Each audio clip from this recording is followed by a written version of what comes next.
This is A Game, fast acting, long lasting, with no side effects.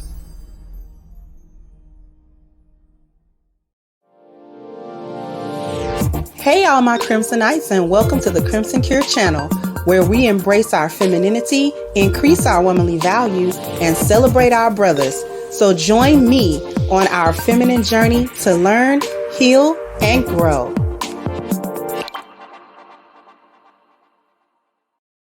Hey there, my Crimsonites, and welcome to the Crimson Cure channel. I am your host, femininity coach, and author of the Crimson Cure, and this is my perspective. So what we're talking about is basically Black women and their complete aversion to any type of critique, any type of criticism, anything that holds any type of mirror or shines any light on anything that they might be doing that's not this glowing report, or, this putting them on a pedestal about anything. All of us are on YouTube. All of us are all over social media. So we can see this for ourselves. This isn't anything that's hidden or any type of secret. We know that Black women cannot take any criticism. But today, I want to just discuss a few reasons why that is so. All right. So really, my perspective on it is this is why Black women can't make certain transitions. They don't make good transitions from girlhood to womanhood. They don't refine womanhood into ladyhood, and they don't really become good wives and mothers. Okay. So we're going to really delve into this. So the first thing that happens is that Black women are emotionally immature. Let's just understand that. And this comes from a lack of spiritual value, because you have to have spiritual value in order to have some emotional maturity. Most Black women don't get past teenage years. I'm talking about 15, 16 years old in terms of how emotionally mature she is. A Black woman can go be in her 30s and 40s and still act like a teenager. And I know that we know this to be true because I know Black women who act really young. They're really immature. Okay? Old women older than me by 20 or 30 years, older than me, that are they are like impulsive like a teenager. They don't understand deeper concepts. They're still stuck in a super selfish, superficial mode. They can't, show empathy. They can't put themselves in other people's shoes. This is a lack of spiritual value and emotional maturity. Okay? They're not emotionally matured. They're still little girls. They just chronologically women. And this is why a lot of Black men have a lot of problems with these women. This is why she pouts and does all of this, stomps her feet like a toddler when she doesn't get her way, because she's not come out of that mindset. And there are a few reasons why she didn't come out of that mindset. Masculine presence is actually needed in order. Not only is emotional maturity a spiritual thing, masculine presence is actually needed to make women evolve. See, a lot of times our Black women are raised in these female hyena clans, okay? And she's raised by pretty much either all women, or if there are men present, these men are not in control of the environments that she's raised in. So she's really, not being taught or not being pushed into any standard or any form of excellence. See, the thing that we have to understand is that women are potential energy only. We wait, and I've explained this before time and time again. Even when we talk about procreation, a woman's egg is just waiting. What is it waiting on? It's waiting on the kinetic energy of the sperm, which is masculine. It's waiting to be penetrated in order to do what? Evolve into something else, to go to the next level, instead of just being an egg and sitting there and not getting fertilized and then being wasted away on a tampon. Okay? So in order to be pushed to another level, women need what? That masculine light. Women need masculine energy in order to evolve. A lot of women don't become better women without some man pushing them and saying, okay, you need to reach another level of excellence. And the way in which men do that is that they create standards. And a lot of times Black women are missing this because why? They mama think, I don't need no man. They mama was raised in the, I'm strong and independent. I can be a single mama by myself. I'm going to either not provide a father for my children, which then lacks structure where the girl grows up. So she's only growing up around all of this chaotic energy that women carry. And 9 times out of 10, her mama's a gynocracy. So this is chaos upon chaos with no order and basically a rejection of all order, because order comes with masculine light. Order comes with structure. Order comes with leadership. Order comes with men and the authority of men. So her mother, she's watching her mother reject the authority of men. And this is her example. So she's never propelled forward. She's never made to take a few leaps and do more, be expected to do more for herself, to bring herself to another level. Because women are going to be complacent with other women. Are you doing enough? Enough just to get by, because women do what? Survive. Thriving comes from men because that's a push for excellence. Thriving comes from that masculine light, that drive to keep going forward, to keep moving forward, to keep going. Women don't have that drive. This is why we submit to a mission, because women don't have missions. Only men have missions which propel them forward. We go along for the ride. And if there's no man there that's going to make us come along for the ride, or at least invite us to come along for a ride, there's no reason for us to keep excelling. Excelling to do what? There's no standard there. There's no structure there. There's no order there. Her mama ain't going to provide it because she a gynocrat and she's a woman. She's a female. And we don't actually provide any structure. We have to have structures provided for us. Which leads us to the next thing. It's too much feminist energy. Understand what I'm saying? I'm not saying it's feminine energy. This is too much feminist energy.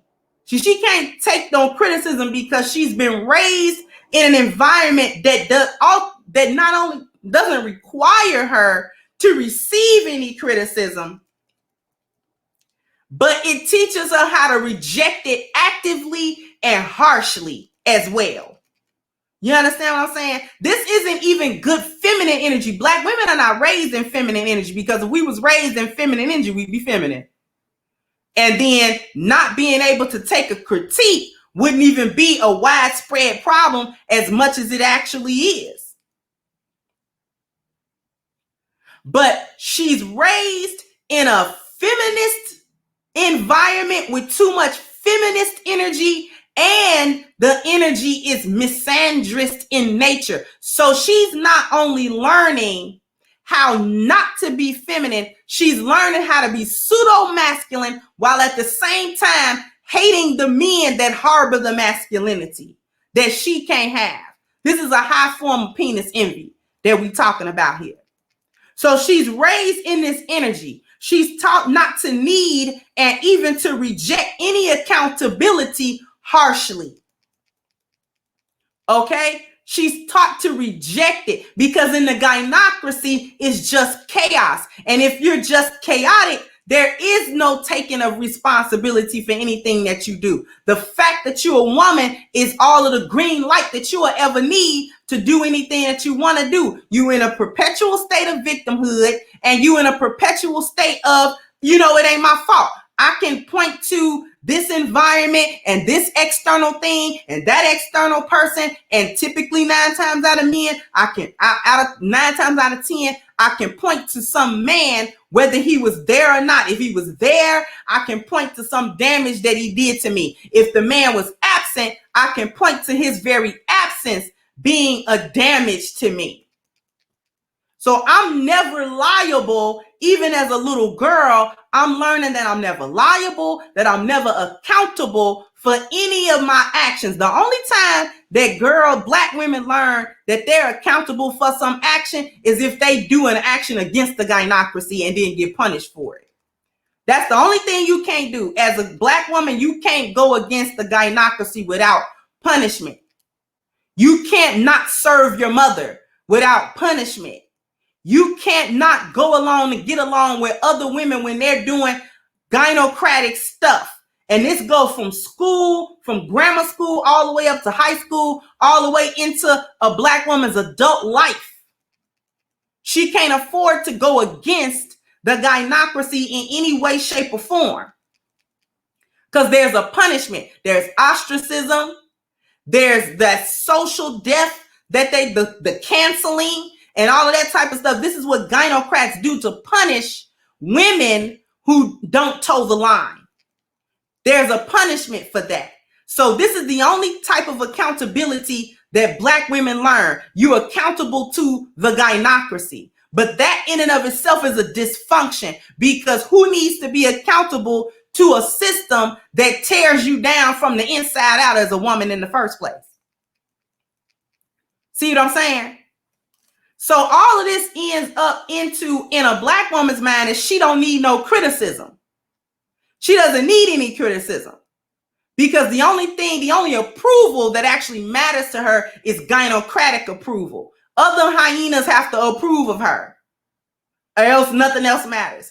But then on the same token, the reasons that I gave before have a black woman growing up being highly averse to any form of critique because she's not used to it. And because she's so emotionally immature, she's going to have a bad reaction. See, it's certain stuff you can't say to little kids because it's going to hurt their feelings and they're going to throw a tantrum. You got to really coddle little kids. And this is what black women are looking for. This is why they say, don't be so hard on us. You know what I'm saying? This is why they do shames, insults, guilts, and it needs to be right, because they're trying to avoid any form of criticism.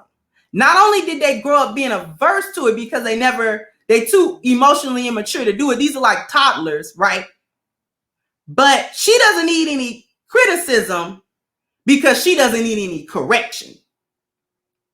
And she doesn't need any correction because she ain't never wrong. I don't care how wrong she is. Black women do not need criticism because they never need corrections. They never need corrections because they never wrong. They never wrong. That's the simple bottom line to all of this. Black women are never, ever wrong about anything, no matter how wrong they actually are. And particularly, they have this aversion because the corrections are masculine. Correction comes from masculinity. And the one thing a black woman ain't gonna take is no correction from no black man. She's not gonna take any correction from a black man for any reason. For any reason. I don't care how that is delivered. I don't care if it's delivered with love. I don't care if it's delivered with kindness. I don't care how he's delivering it. Okay? He could be on bended knee with 12 dozen roses and a diamond ring and telling her about some correction, and she might kick him in the face. Because how dare he attempt to problem solve and correct? Because she doesn't need any. Because problem solving, there's no point in trying to solve a problem or trying to help black women without resolving their problems. And a problem resolution comes with the correction of whatever it is that's creating the problems in the first place.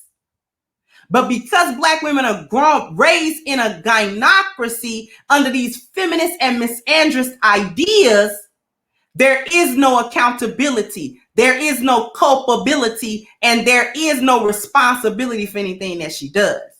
So she can never be wrong. And as a matter of fact, when you are constantly a victim, how can you ever be wrong? Unless you start victim blaming, which is what a lot of black women accuse everybody of when they begin to critique them. So we're actually gonna delve deeper into this at another time, But I want everybody to sound off in the comment section for me. Let me know, do you agree to these reasons as to why Black women can't stand, and hate all criticism? All right, sound off in the comment section for me. Like, share, and subscribe to the channel if you have not. Once again, I'm the Crimson Cure, and this was my perspective. Bye-bye, Crimsonites. Hey guys, please like, share, and subscribe to the channel and hit the notification bell. And if you've got more to say on the topic, leave a comment down below. Also, don't forget to support our sponsor, who so graciously supports this channel by clicking the description box and the link for A-Game at agameherbal.com. You can go ahead and get a 10% discount off of your next purchase using the code Kendra10. This has been yet another Crimson Cure production, and I'll catch you guys on the next one.